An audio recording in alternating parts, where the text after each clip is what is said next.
Good afternoon, and thank you for joining us. My name is Dominique Fontaine, co-editor of the new book, Making History, Visual Arts and Blackness in Canada. I'd like to begin by acknowledging that the ROM sits on the ancestral lands of the Wendat, the Haudenosaunee Confederacy, and the Anishinaabe Nation, including the Mississauga of the Credit First Nations since time immemorial to today. I'm delighted you could join us for today's ROMs Connect program in support of the recently released publication, Making History, Visual Arts and Blackness in Canada, which explores the positioning of Black history and art within the Canadian cultural landscape. The book complements and expands the reflection that started with the exhibition Here We Are Here, Black Canadian Contemporary Art, that was presented in 2018, and the multi-year program of Africa that started in 2013. The goal of the book, Making History, is to examine the history of exhibitions of contemporary art and contemporary diasporic art in Canada, and to offer multiple ways that we might come to understand the issues of absence of people of African descent in Canadian historical representation. The book contains 22 essays that range from the theoretical to the personal. Me and my fellow co-editors, Julie Crooks and Sylvia Forney, wish that readers will develop a more complex understanding of representational impasses in mainstream Canadian institutions. The book is part of an ecosystem that is growing and expanding through a number of recent exhibitions and publications, which all contribute to articulate the complexity of Black Canadian contemporary art production and criticism, notably towards an African Canadian art history, art memory and resistance that was edited by Charmaine L. Nelson and published in 2018. But the book Making History is designed to be a resource for a range of audiences, undergraduates and graduate students, scholars and critics, and readers who have an interest in contemporary art and art historical perspectives. We therefore hope that readers will find it useful, interesting, and instructive. I'm delighted to welcome my guests for today's conversations. We have three very important guests today. Karen Jones is an interdisciplinary artist with a background in jewelry. She is also an instructor of jewelry art and design at Vancouver Community College, and she's also a contributor to the book Making History. Jessica Karuhanga is a first-generation Canadian artist of British Ugandan heritage and is also an assistant professor at Western University. Ricardo Walcott is professor and chair in the Department of Africana and American Studies at the University of Buffalo. There he is also the Carl V. Granger Chair in Africana and American Studies. Ricardo Walcott is also a contributor to Making History. You can find the full bios of our guests.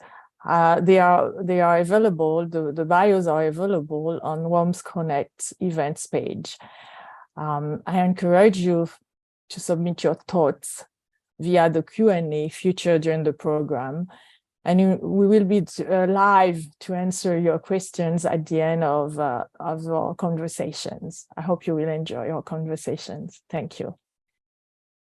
Hello, Karen Jones. How are you doing today? Doing great, thank you. Yeah, thank you for being with us. So my first question for the evening is for you, Karen. So you were one of the first participants to our program of Africa, your sculptural installation, ROM, Shaping Black Feminine Identity, was the first contemporary art installation that we presented as part of the Of Africa project. I would like to know what have you been doing since then, and how does your experience accessing opportunity in other institutions, is your experience has been changed? Do you have more ease to access opportunities in other institutions, and since you've presented your project at the ROM? Yeah, I always talk about this project as being my big break. It was the first real strong validation I got that my ideas and my work are something that other people might be interested in. And so it really exposed me to a lot. It gave me a lot of exposure in the art world. And created this project. I was halfway through my MFA program. This was an idea that was intended to be my MFA thesis, but I had a few years absence in between my first and second year of the MFA. This was the piece that I proposed, and I was able to make it as the commission for the ROM, which was really exciting. And so since then, I've really continued to work sort of in similar themes. I've done a lot of my latest work is also using hair as a medium and as a way of examining European the ideals and identity as a Black woman, and a number of projects that have to do with Black identity, and in terms of institutional interaction, I do feel like I sort of entered the art scene at a time where people were starting to really become interested in what Black artists had to say, and I feel like I've been lucky enough that my work has had some acceptance in the last few years. Wow, this is great to hear. Yes, I've been following your journey since we've presented your work at the ROM, and it's now part of the collection of the Canadian collection. This was like a big success for us that the ROM has acquired your work, and yes, and since then I've been I saw your solo show at the here in Montreal at the Powerhouse Gallery, and that was really a great to see how you have evolved since that experience we had with you at during the Of Africa. So it's always a pleasure to see how artists navigate the contemporary art scenes, and with strong ideas that you work with in your practice. And now I'd like to know, though, your contribution to the book. You titled it Longing and Belonging, a personal journey through art and identity. I'd like to hear you speak more about the notions of longing and belonging in the context of your work as an artist. If you can elaborate on this, that would be great. Yeah, I guess I feel that the idea of longing and belonging, I feel that the reason that I've been so drawn to thinking about identity and creating work about it really was because I grew up in a mostly white neighborhood, and being a mixed race child in that kind of setting, I always felt like a bit of an outsider, so I didn't feel like I belonged. And so the belonging part of it was it's a longing to belong, but it's also a longing to connect with other Black people, which I didn't have back then. And and I feel somehow that through this work, it's really helped me to think about my own identity and think about my own place in the world. But one of the greatest things about me having done this work is really I have made a lot of connections with other Black artists, and I have started to have those conversations that I was missing out on. So it's led me to feel a sense of belonging and just communication with people. And I have all these connections across Canada and even beyond that I wouldn't have made if I weren't doing this work. Yeah. Thank you, Karen. Yeah, this is really interesting, that the way that you define the notions of longing and belonging through your own personal history, personal background. Yeah. So yes, I'd like to hear Jessica. Hi, Jessica. How are you? Hello, how are you? You're doing fine, I hope. Yes, I am. You too, I hope. Great. Yes, great. So Jessica, really, we were very happy to collaborate with you with the program we had elaborated during the Of Africa project at the ROM, and very delighted by your performance, interventions, and lectures. And for the benefit of our audience, I'd like you to hear. I would like to hear you to speak about your the way in your work as an artist, the way you address issues of cultural politics, of identity and Black diasporic concern. And also, I'd like to hear about how in your practice that your practice, the way you explore individuals, and in your practice, the way you explore individual and collective concerns within the context of Black embodiment. And I'd like to hear how these concerns has been received in Canadian institutions. If you could elaborate on it, that would be great. Yes, of course. So for those that are in the space right now, I guess I'll start with the context of the ROM. I presented a performance called #Carefree, and what I had done is collected any types of images, GIFs, videos that I could find on social media, so Twitter, Vine, which was a thing at the time, TikTok wasn't yet, but that were archived under Carefree Black Girl or Carefree Black Boy. And I was interested in the kind of cultural cues or signifiers that existed online in that space, and if they could maybe be cues for choreography or mirroring. So I've performed it solo, and I've also performed it with other, I guess, activators or performers. And I've even had people perform the piece for me and me just kind of be there for moral support.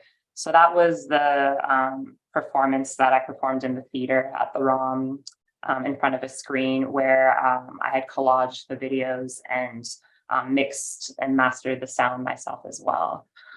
In terms of embodiment, so I'm a multidisciplinary artist. I work in all mediums, and I really just decide what is the best conduit to communicate the message that I'm trying to share with the reader, the audience, receiver, experiencer. I think you could call whoever's on the other end a lot of things. Whatever is the best conduit to do that. So I'd say right now, a lot of my work is more focused in film, video, or sound work. And how I approach sound work is very musical. I'll sometimes mix with different programs or software, like I've used Arduino, I have used Ableton, even very lo-fi simple things like Audacity to kind of play with everyday sounds. So, someone who I really love in terms of like post-war art is John Cage, who's an artist who worked with everyday sound. But even with these canonical kind of precedents that I would be taught at art school, I was also thinking, how can I take this everyday kind of material,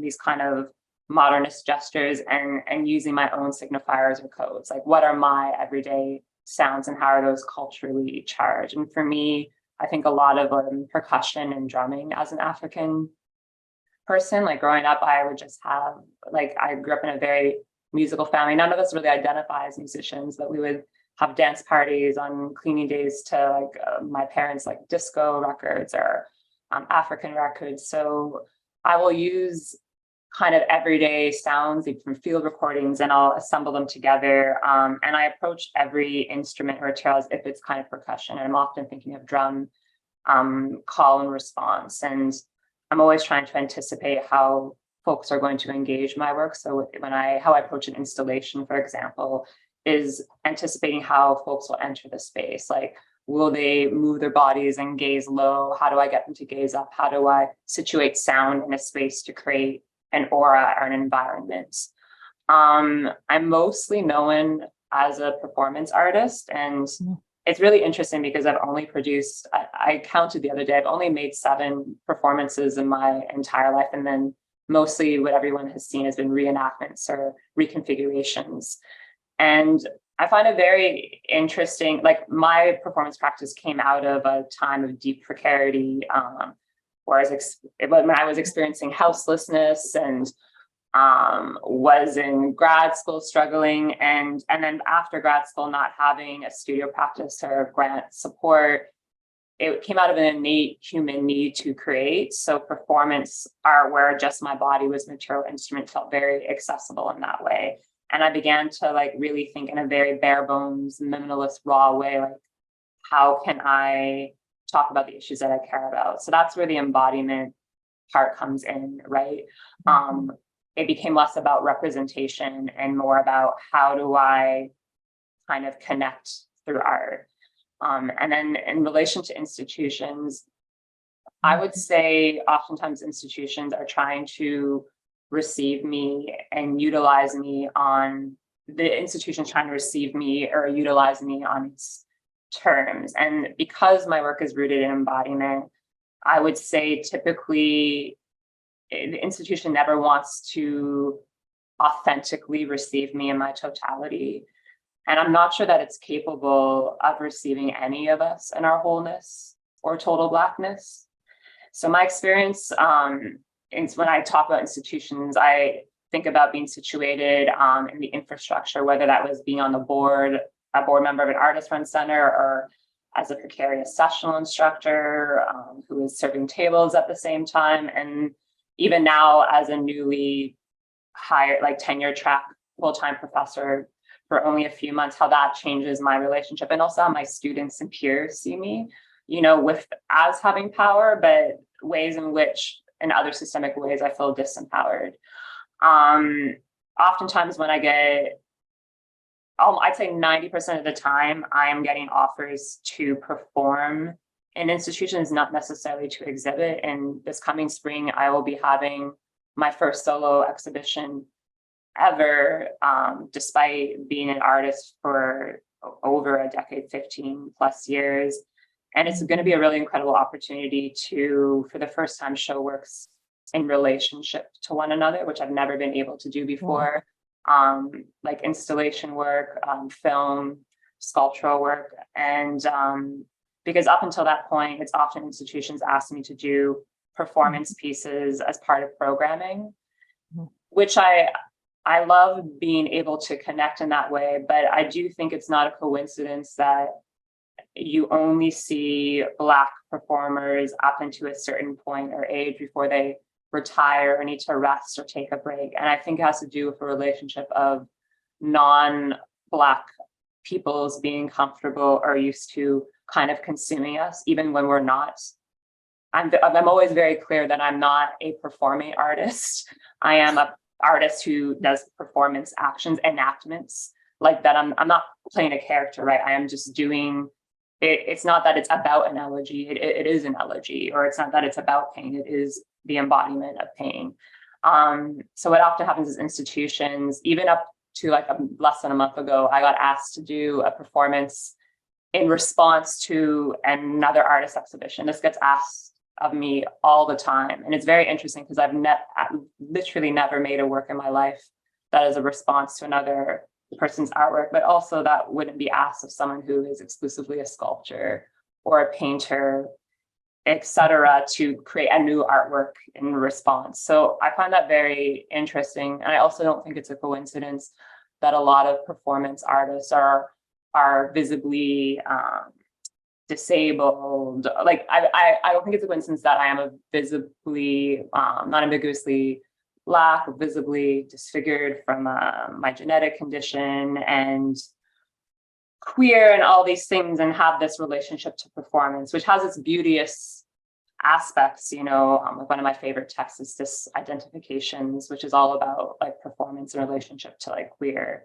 BIPOC artists and performers. But yeah, I'd say it's a complicated institution. I just see the institution as a pathway or a situation for like encounters, and just acknowledge it as that, an instrument or a tool, but I'm never entering that dynamic or relationship with the hope of something that is generative in a way that I'm going to get from the kitchen table with my family. Wow. Thank you. That was very elaborate. Thank you, Jessica. We'll come back to what you brought to the table when we do when we open it to discussions, because I would like to also hear Rinaldo on the book. In fact, you know, Rinaldo on who, yes, I mean, Rinaldo, really, the essay you wrote was really powerful.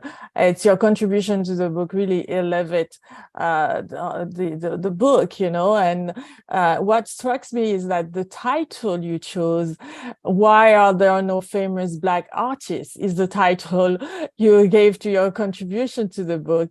And in it, really, you argue that, I will quote you, that the problem for Black people in the Americas, and more specifically Black people in Canada, is one that is complicated both by their invisibility and their simultaneously hypervisibility. That is their absented presence. I will unquote here. And also, really, what was interesting to read when we got your essay, and it's also that the next quote, really, that you said while you were still meditating on exhibition productions, you wrote, I mean, that her next project then is to produce the rigorous and robust scholarship that will give Black Canadian art the light it gives us, unquote. So Rinaldo, welcome. Very happy that you've accepted the invitation to be part of this panel. I know you're a very busy person. So now, how do you think this book, Making History, Visual Arts and Blackness in Canada, is achieving that, what you're proposing, what you're asking, what you're hoping for, that scholarship that will give back Canadian art the life it gives us? Do you think Making History, Visual Arts and Blackness in Canada is achieving that? Yeah, thank you for inviting me to this conversation and to share the stage with Jessica and Karen.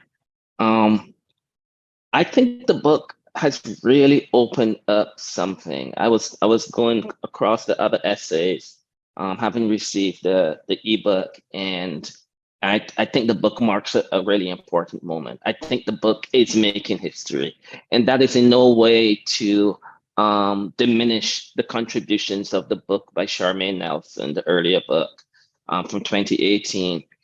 For instance, if I situate my comments within the context of Karen's Victorian hairdress, I remember seeing that on display at the ROM after the commission for the opening of that exhibition, and thinking about not only the excitement of the work, but the profound intervention that work makes in the context of Canadian art, in the context of thinking about Black life, in the context of bringing together this kind of long jury of slavery and the kind of sanitization of whiteness through a particular relationship to the Victorian era.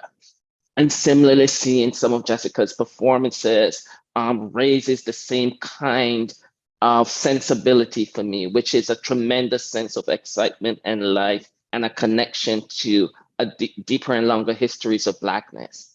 And so we have the work, and what we don't have on the other side is the long and deep history of the aesthetic critique and engagement with the work. So what I was trying to do in the piece is to move between two things. One is to continue to offer a kind of institutional critique where, even the impetus that comes to Here We Are Here, the impetus that comes to the making of this book, the Making History, comes out of an attempt to redress a wrong that was done to Black people in terms of, the Into the Heart of Africa. So then Black people and Black artists are always entering the institution, not through the relationship to aesthetic histories and practices of their art making, but through another route, which is to say that we are always the diversifying element of proving that white institutions can actually do good. And when that happens, it means then that we don't get to address the aesthetic, intellectual, art-making qualities that the artists are bringing to the table and that are giving viewers and people engaged like myself life. So I think one of the things I'm arguing in the piece is that we now need to begin to build a deep and robust criticism and engagement with Black art in Canada so that we can give back to that art the life that it gives us as viewers. And I feel passionate about this. I've been thinking and writing and studying and using Black Canadian art in my work for almost 3 decades now. So I don't come to this lightly. And over those 3 decades, whether I've been writing about literature or film or music or visual art, what I've continually seen is that Black Canadian artists can be celebrated in intense moments of interest and then disappear. And so part of that has to do with the fact that we don't actually have robust scholarship that is continually engaging with Black art. And so, my plug is that both the critics, the writers, the artists themselves, and the curators, that we have to create the logic to make that occur. So one of the things that, for instance, my essay led me to propose a small show to Toronto Photographers Workshop. So April 20th, a show that I curated called Black Sight will open for TPW as their Contact Photographers Festival show. And in that show, what I tried to do with the 4 artists is not to position their work as belonging to Canada or as around questions of identity and so on, but to position their work within a logic and a language of what are the kind of aesthetic traditions of photography and image making that they're working with? Who are the other Black artists that they're citing in their work or in conversation with? And what we end up with are artists who are citing Romeo Burden, Isaac Julian, Carrie Mae Weems, and on and on. And so part of what we see in the Canadian context is that when Black art reception is engaged, often that part of it goes missing. And we need to bring that back to the table. And I think Making History is beginning to do that. Yeah. So congratulations to the editors. Yeah, really happy to hear that. Really, for us, this was one of the goals, and for us, it was important that we assemble a group of scholars like you, artists,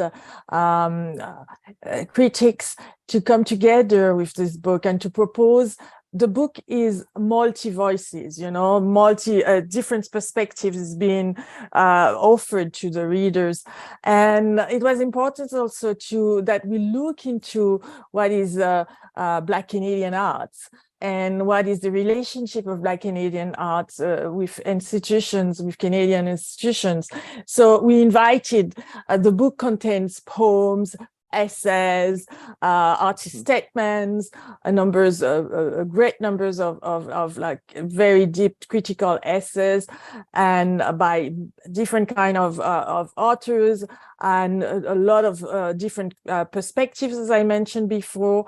So in a hope that the book will also create the critical theory around Black Canadian arts, and also will give us that scholarships that seems to have been lacking. You know, I know there have been other books, and we've mentioned it in our introduction essays, and but for us it was really important to mark this important moment that we're living now in Canada and around the world, where museums, collections are being questioned, and where we're seeing a lot more of artists of colors, Black artists being that their works are entering collections, you know, contemporary art collections. Artists are being offered solo shows, and more often than during Black History Month.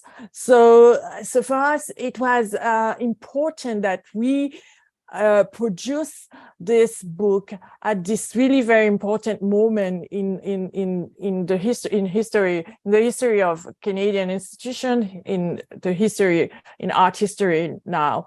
So yeah, so really, I'm really very grateful that Karen, Jessica, and Rinaldo, I'm very thankful to you. We are the editors, my fellow editors, Jolie Crooks and Sylvia Forney, are very happy that you took the time today to share your experiences with us. And right now, thank you very much again, Rinaldo, Karen, and Jessica. And I would like to turn to some of our audience questions to see if we could add to the discussions with the questions coming from the audience.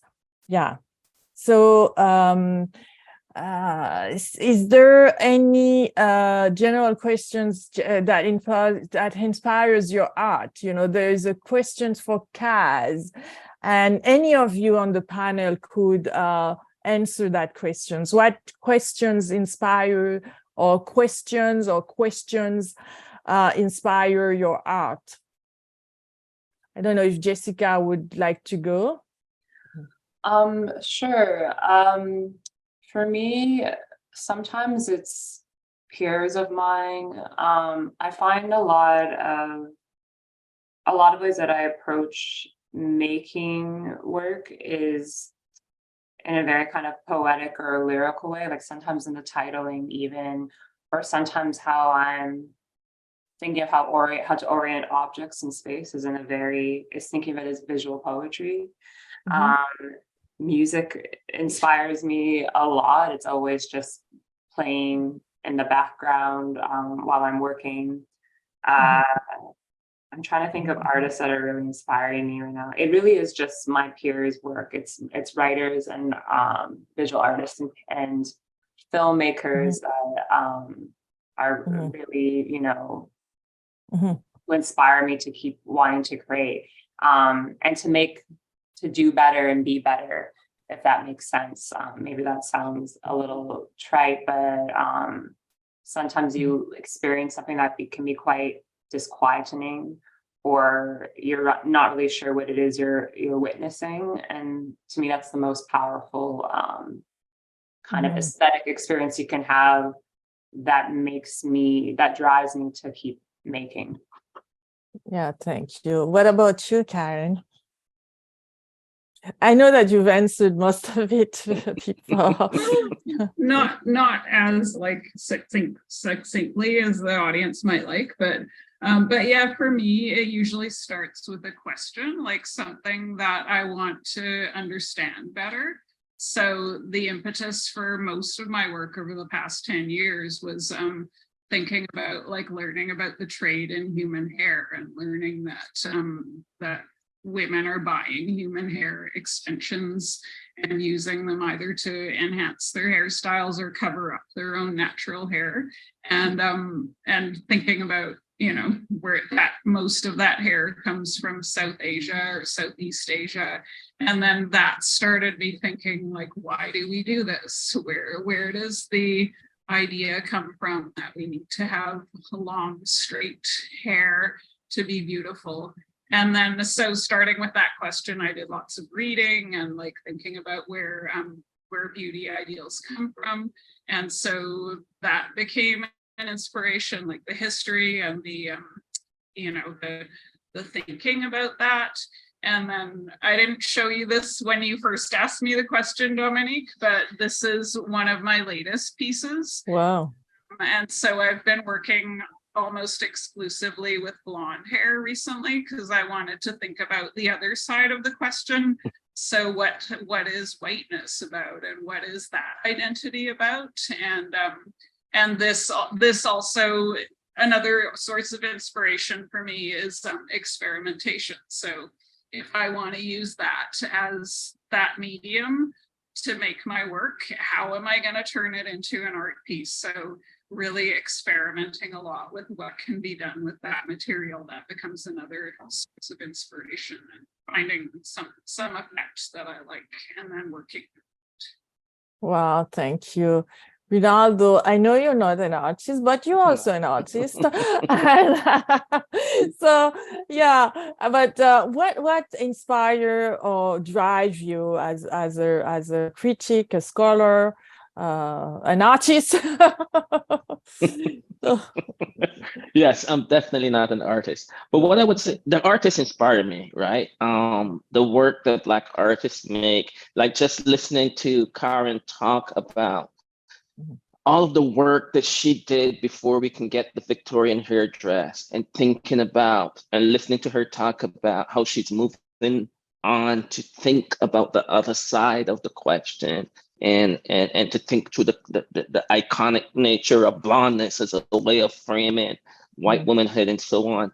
That inspires me. But the kind of larger question for me, and why I come back to these conversations and enter into these discussions, is really about something that has to do with, you know, this word doesn't seem to fit what I'm really after, but I'll use it, something about justice. I think Black artists open up a whole series of avenues for us to think about what it really means to live a life.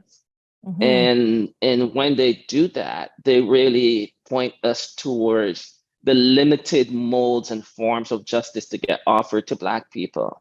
And so even when Black artists are entered into the space through the logics of inclusion or the logics of belonging, or through some kind of idea that Black art is a surprise, the art is always doing something more. It's always referencing longer and deeper conversations. And so it's always citing something beyond the very position and box that people are trying to put it into.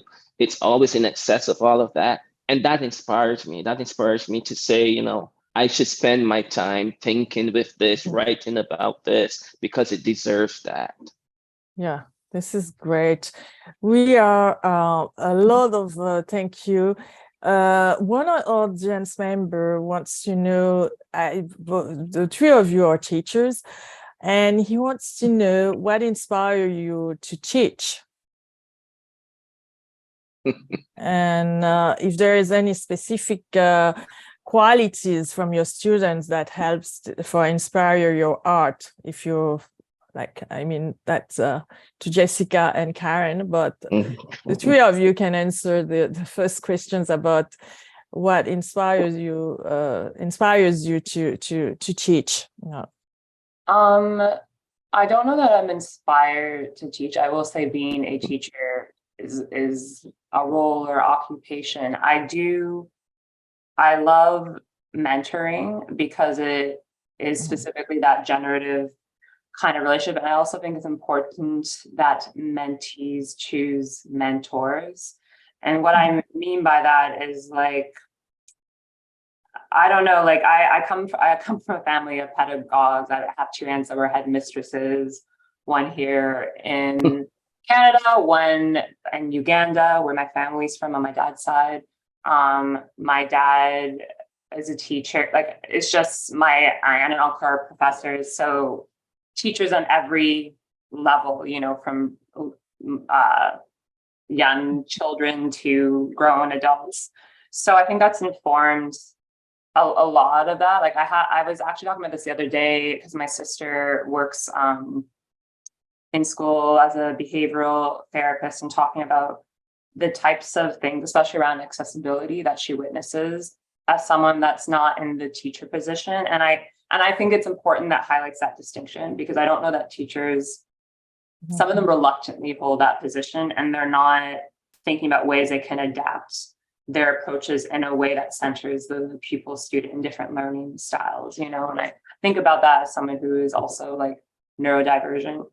And so that's why I always focus on that aspect, because it's the most generative, authentic kind of exchange. And there's innumerable mentees that I have in all of my schools, but also allows for things, encounters outside of the institution. You know, I've had, especially when I'm thinking about representation in the institution and Blackness, I got my first sessional teaching position at U of T as a sessional teaching performance art class.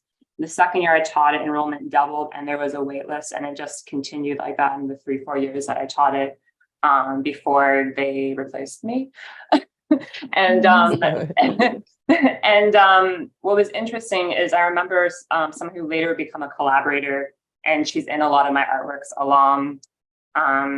I remember her emailing me, and she was just a student that emailed me saying that she and like 3 or 4 other Black students in other disciplines, from like theater to like sciences, wanted to take my performance art class, but couldn't because of whatever XY bureaucratic reason, you know. So right there was an example of people who are lacking the mentorship that they want to see, and are wanting just to take a classroom when I'm just a sessional and I really don't have power, or nor was I even seeing myself as a mentor at that point. And so that's why I think the choosing part is important. And those types of encounters saved me. Even when I applied for my tenure track position, I included a section that was like letters of reference, sort of, that were not just from students or teaching assistants I had, but also from people that had chosen me to mentor them in other capacities that exist outside of the institution that are more about community. So those are the relationships, I will say, whether they happen within or outside of the schools, that matter the most to me. Wow. Eh ben, so wow, thank you, Jessica. And I don't know, Karen, and if you want to elaborate or to add to it, or if what is your experience? What are the your relationship with teaching as an artist? Why do you teach?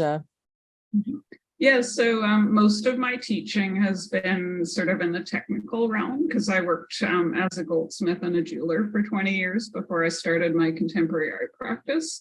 And during that time, I had some really amazing teachers, and I feel like working as a goldsmith, I had amazing teachers to start my career, and then throughout my career, even people that I worked for or worked alongside of, I always learned something from them. And so I really felt like I had this amazing wealth of knowledge, and I wanted to pass it on. So that was kind of the first reason that I wanted to teach. But I mean, we also can't ignore that for artists, sometimes teaching seems like a dream job, because you get paid fairly well, you get a decent amount of time off, and then you think, okay, well, I can support myself with the teaching, but also have time for my artistic practice.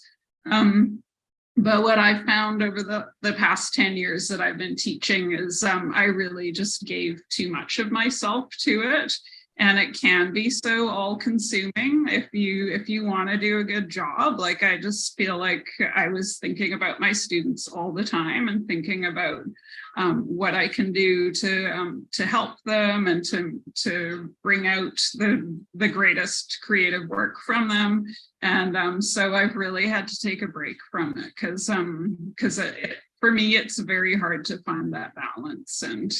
And also feeling as an introvert, it's very hard for me to be giving so much of myself all the time. So I'm having a year off right now and just hoping that I can sort of recalibrate and see what part, how much of myself I can dedicate to teaching in the future without sort of abandoning my artistic practice too much for very long periods of time. So it's yeah. Wow, we wish you a great sabbatical. Yeah. Thank you. Yes.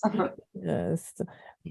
Rinaldo, yes, I mean, as a professor, you know, what inspires you? Yeah, I mean, I come to my work. Yeah, I come to my work and my teaching as a kind of lifelong learner. I mean, in the realm of art, for me, it's more that I am learning from and with and in concert with the artist and the artwork. Either I'm learning things that I want to refuse, either I'm being pulled in because it's speaking to me in some kind of deep and intimate way, or either the artwork is doing something that unsettles me in a way that I need to respond. So for me, the importance of Black art has always been that it's not that it's deeply pedagogical, whether in relationship to the histories of the lives of Black people, whether in relationship to imagining what we might now call Black futures, or whether in giving back to us what it is that we're living and experiencing at a particular moment in time.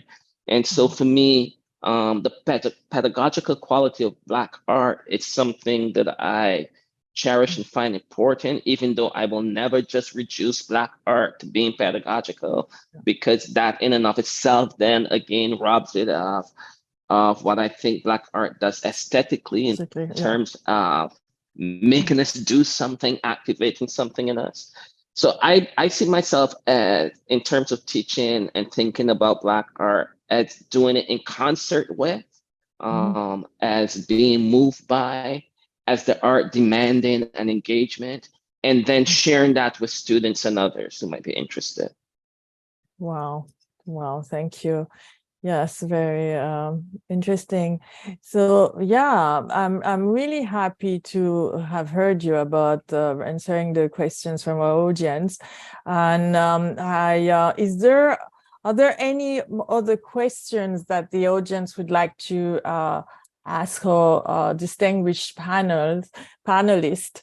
So yes, because if not, I would do another speech to promote the Making History, Visual Arts and Blackness in Canada, to urge you to go and buy it, and to buy it for your friends, your family, ask your librarians to order it for you.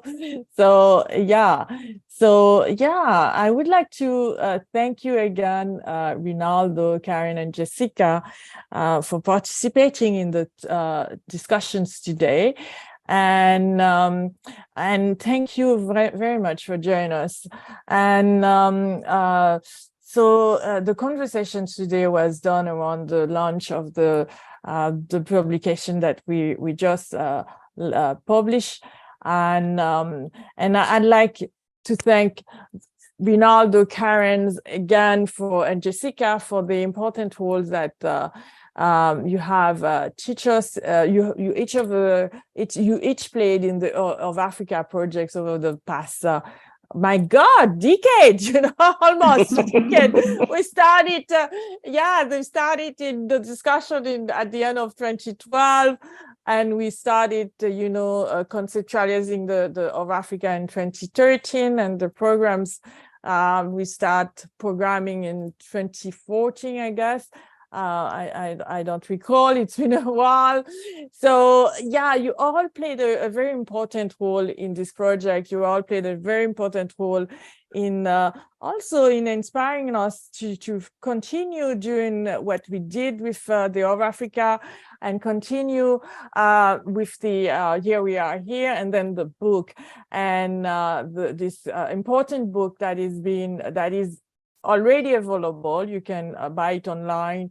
And yes, so, and I'd like now to thank my co-editors, Julie Cooks and Sylvia Forney, and really hope that Making History, Visual Arts and Blackness in Canada will become an important resource for anyone interested in the intersections between Black history and art in Canada. As again, I will say the book is available now, and you can order it from UBC Press or any other ways that you order books. So now I'd like to thank the ROM team, specifically Erin, for organizing the talks today. And I'd like also to thank Chiza, was the managing publication manager that did a great job. And I'd also like to thank all the authors, the contributors, the artists that make that book as important as it is for us. And we hope again to see you again soon at another ROM program. And if you could find more information on the website romrom.on.ca, and you could also participate in person or in any digital programs that the Royal Ontario Museum does.